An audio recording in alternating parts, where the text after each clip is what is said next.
Leaving the sequester in place would lead to massive self-inflicted damage that would hurt middle-class families, those already struggling in this economy, as well as our national security and future global competitiveness. But replacing it the way House Republicans have proposed, with even more cuts to programs families and seniors depend on, and without calling on the wealthy to pay even a penny more, would be more damaging in the long run. Thank you, Madam Chair, and thank you, Mr. Elmendorf, for appearing before the committee today.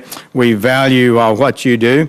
It's important to us to help us have honest numbers that we can work with, and honesty in our financial situation is absolutely critical at this point in history.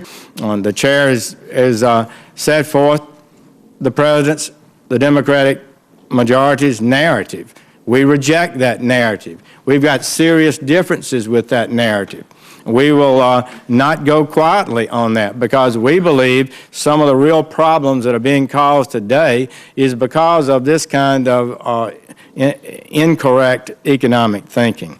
In that vein, I would also like to take a moment to address some comments, Senator Murray, that you made recently, that Republicans are committed to, quote, protecting the rich above all else, and are only interested in starving programs, I'm quoting now, that help middle-class families and the most vulnerable Americans, close quote. So that hurts my feelings. That's not what I believe in. I believe we have to have an economy that's growing, creating prosperity, that we need to help poor people get jobs and move forward in their lives, not be ever dependent on more and more government checks, handouts, and programs.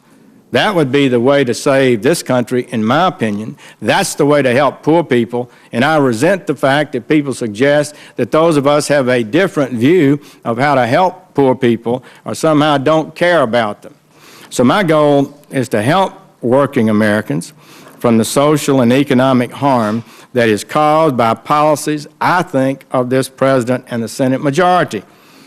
These programs have not worked in places like Baltimore, great city.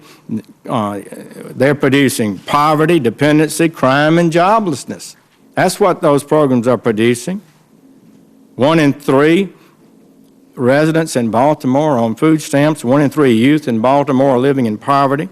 There are solutions to these problems, and we can do better. We have to do better. We cannot continue on this course. Compassion and help for the poor and struggling amounts to more than just borrowing money and sending out more money in form of check.